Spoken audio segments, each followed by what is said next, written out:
T-Birds just happen to be watching some of my shit. My name is Jimmy Pynk. And come on, Teletubbies. Teletubbies. Shit, I fucked that all the way up. Let's go. Oh, just go. Just. I'm sorry.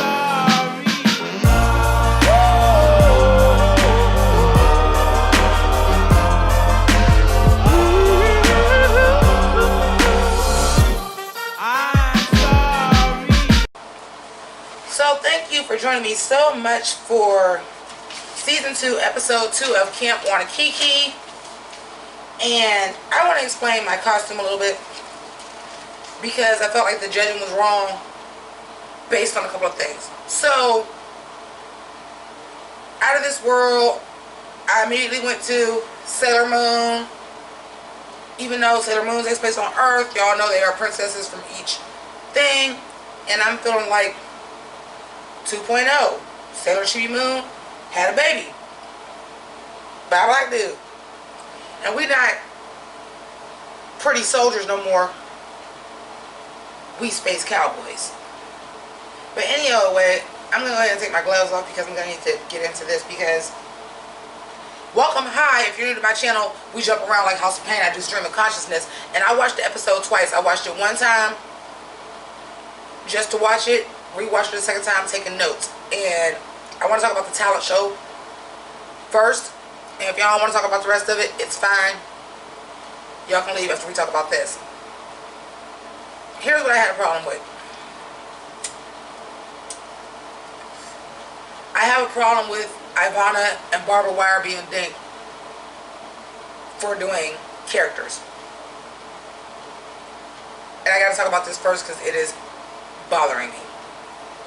For those two to be in the bottom for doing Mars Attacks and Barbarella respectively. First of all, let's not act like what is now called as cosplay is not campy as hell. Let's not act like camp queens don't dress like characters or even real humans. Hi Judy Garland, hi Liza Minnelli, and it's not campy. So, with that being said, Alexis Bevels, and shout out to Alexis Bevels because Alexis Bevels just randomly popped into one of my lives one day. I don't want to say the first name, Carly Lynn Cartwright. That's not Carly Lynn Cartwright. Dixie Lynn Cartwright. They just randomly popped into my live one day, so shout outs to y'all for that. But there's a difference between what y'all are saying with them and Alexis Bevels. First of all, the challenge last year where Alexis Bevels did the Edward Scissorhands fucking crossplay, which was fucking sickening, was supposed to be about a ghost story. We already knew who Edward Scissorhands was. The story was inspired by, it was somebody that was a hairstylist, but it wasn't, that wasn't the challenge. This week's challenge was out of this world. I don't see a problem doing a fucking cosplay. Cosplay is fucking campy. Especially the way I fucking do it. Cross-playing as a character is usually a guy, a male doing a female character. That is fucking campy. Shouts to Barbara Wire for doing that Barbarella, on point. Shouts to Ivana for doing the Mars Attacks Alien, on point. And I would even argue that she actually did go above and beyond and it was inspired by because she didn't have an exact replica. But I digress, and I disagree with both of them being in the bottom. I totally disagree with both of them being in the bottom. You know what? Let's just go ahead and go to that right now. Let's just go ahead and go to that right now.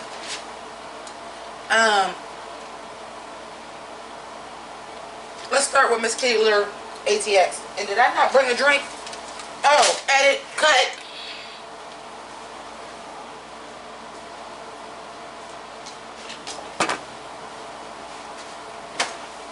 We back in. If you hear that horn, turn that song off. But we talking about Camp Wannakiki right now. And first person I want to talk about is Miss Kitty Litter. You're going to tell me that somebody that did an alien from Mars Attack and somebody that did Barbarella was better than Miss Kitty Litter, who just had on a Boogie Woogie Butte Boys a Company D fucking hat, a silver corset with some foil on the side, and some silver leggings that didn't quite fit. Did better than Ivana or Barbara Wire. I'm not buying it. Sorry about your luck. And in case y'all turn this off, shout outs to my girl JJ. JJ Snapping Turtle was in this episode. I was very mad the cameo was that small, but you did your thing. You was funny, but you know I thought you was the funniest last season any fucking way. Shout outs to Muffy Fish Basket too. Muffy Fish Basket working on a motherfucking project. And when she get done with that project, I'm going to share it with y'all, and y'all better get the fuck up on it. But anyway, we talking about this talent show and this judging on this talent show. Because it was way off to me. And I don't believe this is the same situation as the Alexis Bevels. I just don't. And if that was the case, how did she win the animal thing doing David to Know? Riddle me that. Doing a direct cosplay isn't campy enough, but she did David to Know. Riddle me that. That's some bullshit. Anyway, there were a few people I would put in the bottom way before them. Miss Kitty Litter, ATX was one of them, even though I think she's the funniest. I think she's the funniest person this season. I really do. Miss Kitty Litter, ATX is fucking hilarious. But this costume was a no for me, dog.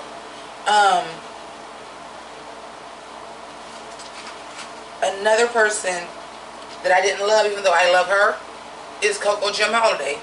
Coco Jim Holiday is giving me, you already own these gowns. That's what she's giving me. I loved her look tonight. I did. I thought it was pretty. I liked the makeup. I thought it was pretty. It was a full ball gown. But because they put the black sheer on top of it, it was very, very difficult to tell, unless you know better, that that was a galaxy fabric underneath what she had.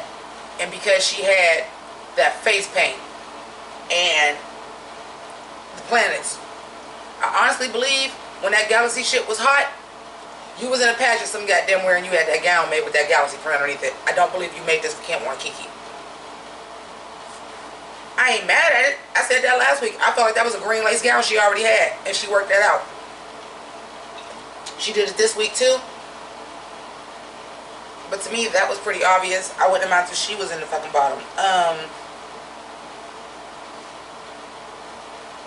Who else did I say was be in my bottom? Before them. Alyssa. Not Alyssa. Who was Alyssa? Oh, I said because she did Alyssa Edwards. Tora. Nothing about that outfit gave me Galaxy, except for that fucking belt that was a play on NASA that said ass. Nothing else about that gave me Galaxy. Them tights was fire. I wouldn't have wore silver shoes with them, but them tights was fire. The dress with the lightning print was dope. That was giving me more superhero. The fabric and the hair is just a new thing that's going on in drag with the plastic hair, where Alyssa Edwards had the rhinestone hair with the curls, the plastic hair. What? Nothing about that gave me Galaxy. Nothing about that gave me Out of This World. It was just a cool ass fucking drag look, minus them silver shoes. The only thing that gave me Out of This World was that belt. But you know, I love Alexis Bevels, and she know, because I didn't know she was watching every fucking review. So she already know. Matter of fact, shout outs to Muffy Fish Basket, because I told her in the live, and I said, I'm gonna keep it a buck with you. I don't think you should have won. I think Muffy should have. You know what her ass said? I think Muffy should have too. Real talk. It's on the channel. Y'all can go look that live up. It's there. But, you know, I feel like they have their favorites. I didn't think Tora was the #1 look last week. I think she scored too high this week. Like, I wouldn't say I would put that look in the bottom, but I didn't get Out of This World from it. But I like Tora as a queen. The mushroom look, y'all know I had high praise for that, but I didn't feel like it was campy enough. I felt like that was a RuPaul's Drag Race category about being in the woods, and she did that. This look, I liked this look, minus them silver shoes. I liked this look, but I didn't get Out of This World from it. Boris, I wouldn't have minded Boris would have been in the bottom. And I'm rooting for fucking Boris, because Boris is a drag king. I'm rooting for fucking Boris. Team Big Girl. I'm fucking rooting for you. But without that ass being out in the back, there wasn't no camp. And the hair and makeup didn't give me Guy. Now you are here for a drag king. It's a drag competition, but you are here to be a drag king. I didn't get guy out of that. Like, at all. I did not get guy out of that at all. I got, well, quite honestly, I got Sailor Moon.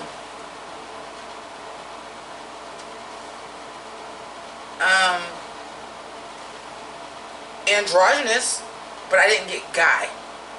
And you're there to be a drag king. And it was basically just a thrift store suit that you threw some paint on and cut the pants off. Outside of the ass, which was fucking phenomenal. And the way she explained it, she was like, butt, and it's a big butt. She funny as fuck. Also, I would like for her to drop her voice a little bit. Now, I know I have a naturally deep voice, so for me to drop my voice ain't really that hard. But she has a very girly voice, and I would just like her to try to drop it a little bit. I'm gonna do that again because that was fun. Because my voice is deep, it wasn't that hard for me to drop my voice. Might not necessarily sound like a dude unless I'm rapping, because I've done this, but drop your voice down a little bit. I think for your career, and I'm so proud of you for being the first drag king, and I love that line. Of course, I'm a lesbian, I don't know shit about poles. Gold, I think you're smart, I think you're clever. But I just want you to try to drop your voice down a little bit. Let us feel the fantasy. But the point I'm making is this costume didn't feel my fantasy that was a guy. Okay, moving on. Who else did I think should have been in the bottom? You know what? Let's just go over the whole list. Paris, sweetie. I would have liked this outfit better if it would have just been like black leggings and like a silver knee-high boot. Then that was giving me hood Judy Jetson. Instead, that beating that teddy bear up was a fail. I feel like that's where the misconnect was. You just gave me like black leggings, some silver knee-high boots, and said, "Hey, I'm from a galaxy called the hood," and you know. I think the outfit would have worked a little bit better. I don't think the story fit. I don't think that bottom with that panda getting beamed up fit. Okay, Carly. I do want to talk about Carly because she made the top 2. The makeup, the bald head was everything. The outfit was everything. But I have a couple things about that. You're another one, and I think you already had that outfit. I think you already had that because I don't think when anybody thinks of out of this world, they think of olive green and gold. I don't think anybody thinks of olive green and gold. I think that's an outfit that you already had. Which is really crazy because you had on black boots. Your makeup was silver. Like, I just don't think anybody relates. All army green and gold. I think that's an outfit you already had. But because you added the makeup to it, it worked.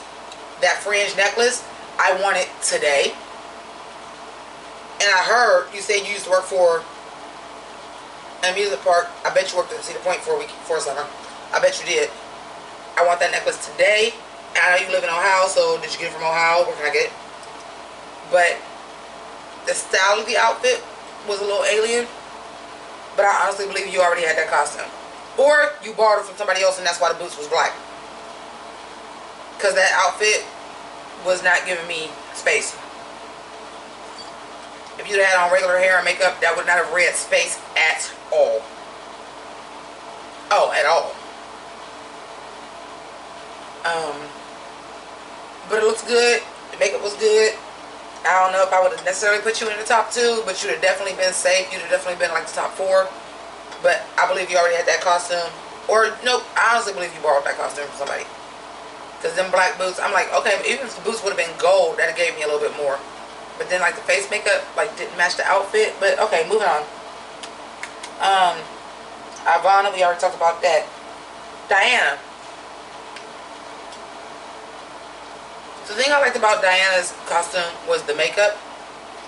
Because the beard was barely noticeable. The story was good. I think that plastic skirt came off on an accident. I wouldn't have minded if you would have been in the bottom. Now looking at Miss Kitty ATX and looking at Coco Jim Holiday. But Coco Jim Holiday's gown was a beast. So I wouldn't mind you being in the bottom either, Diana. Like, just, oh, I'm an intergalactic princess. No crown. Come on, it's camp. We already talked about Coco. That was Hayden. Barbara, Boris. Tora. Let's talk about Vivica Galactica. Who this was your challenge to bring it to, because your name is Vivica Galactica. And I loved her outfit for camp. Claire apparently was my winner, but for my overall look that I liked the most, Vivica Galactica, and I think that she might have just made it top 2. The fabric that was like a vortex, the house down boots, the shoes matched. She kind of did the same thing with Boris, where it was the solar system, so she had like the sun too, but then she had the cage skirt with the planets, and then had a couple on her legs. Like, when I seen you, I was like, that is the galaxy, them is the black holes, that's everything. And I loved it. And I loved it. And we already talked about Claire. Do y'all care if I talk about the challenge? I can say this. This is not American Ninja Warrior. And shout outs to Claire and Ivana for finishing it. But this is not American Ninja Warrior. There were some cute, funny lines going on during the actual challenge. Real cute. It was obviously amazing to see the JJ. It was nice to see the girls talking about, I can't say the girls no more. It was nice seeing the contestants discuss, like, have they ever went camping and everything before? Because one thing that I feel like is overproduced on Drag Race, but something that Dragula and Camp Wannakiki does that's so different than what Drag Race does, the storylines don't seem forced. It seems like they were generally out to breakfast, and they were just like, hey, like, how y'all feel about the first day? Boom, boom, boom, boom. Y'all ever been camping before? And like that conversation just arose. Now I'm sure somebody put that bug in that ear, but it doesn't seem as super produced as, say, Drag Race. Now, we already talked about who I thought should have been the top 2 and who was the top 2. And I'm okay with Carly, because y'all know Carly from fucking Cleveland, Ohio. That's my sister city. That is for real Northeast Ohio. I'm riding for Carly for fucking regardless.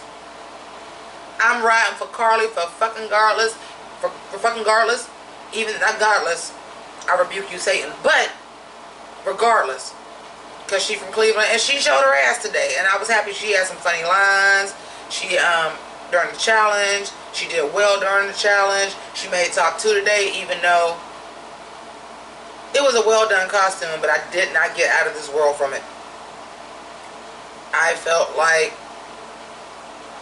that was a performance outfit, or somebody's. I just didn't feel like that was for this challenge. And pairing that gold fringe necklace with it, I don't know whose idea that was, or that was part of it, but it was fire. And I want that necklace, preferably in silver or gunmetal. But anyway, but she did do a great job. Like I said, she was definitely safe. She had definitely been like top 3, top 4 for me. Top 2, I don't agree with. I don't feel like there should even be an argument about Barbara or Ivana, because I don't think neither one of them should have been in the bottom at all. This is drag. And if you look for your history of drag, a lot of drag started out being homage. That's why, to me, personally, cosplay and drag go hand in hand. It's still you creating this fantasy of somebody that you wish that you could be that you're not. Which is why I chose to wear, well, basically, my fucking logo on this channel, which was based on Sailor Moon. So I didn't agree with anything they said. Again, the challenge that Alexis Bevels decided to do that Edward Scissorhands, which was fucking impeccable, by the way, was a challenge that you were supposed to make up a story. So I seen that, and I personally said that in my review. If y'all want to go back and look at it, I didn't feel like that look was for that challenge, but the fucking look was on fucking point. And I feel the same way about Ivana and Barbara Wire today. I don't think either one of them should have even been in contention to be in the bottom. And that's my take on that. Shout outs to VJJ, shout outs to Muffy, shout out to VJJ's husband Philip, because I'ma always do that. I'ma always do that because I met amazing people from reviewing Camp Wannakiki, not even knowing that VJJ's husband is actually from my area. So it's amazing. I'm always gonna give them the fucking shout out every time I review this. But it was great. Now to move on to me. Well, you may notice that I'm drinking again, and I do like to drink. But I am awaiting tests because my knees are very weak.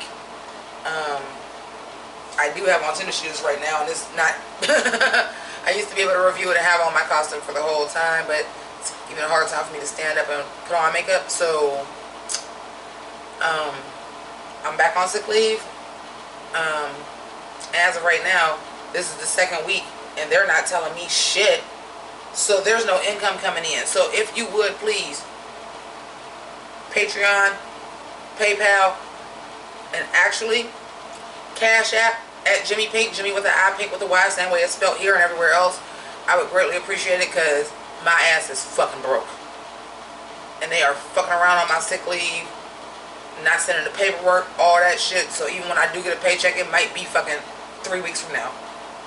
And my rent gonna be due 2 weeks from now. So help your homie out if you enjoy the content. I want to also invite y'all to my Twitter, my Instagram, because a lot of times if you want to see the full look, it's on Instagram. And if you want to see things that you may think, well, will you do a video about this? Sometimes it's just on Instagram. And please understand how hard it is for me to hobble around my house because I am on a cane to get my camera, to bring that shit around and do all of that. And the only reason why I'm drinking now was to even have, to be able to stand on my knees long enough, even though I can feel it, but y'all know how it is when you got a buzz. I can still feel it.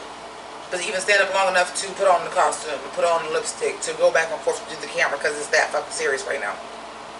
So I thank all of y'all for me not doing this in vain and watching it. And the fucking crazy thing about it is motherfuckers that was on the show, including the fucking winner, watched this shit. That means a lot to me if it don't mean shit to y'all. So I appreciate each and every one of y'all for rocking with me. Now I gotta go hobble my ass up because I'm not walking to the camera with the cane. So I'm gonna hobble my ass over, cut this off, hobble my ass over to my computer, and edit this shit for your enjoyment. Keep it greasy. Deuces. Oh shit. Oh shit. Okay. Alright. I got it.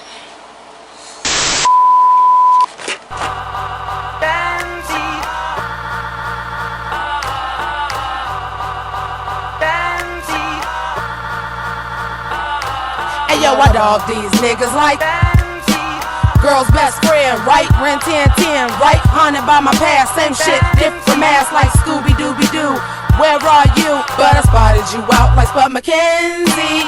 Figured out the game like the Bloodhound game. I thought you was my friend, you broke my heart again. Well, the game done switched. If you a dog, I'm a bitch.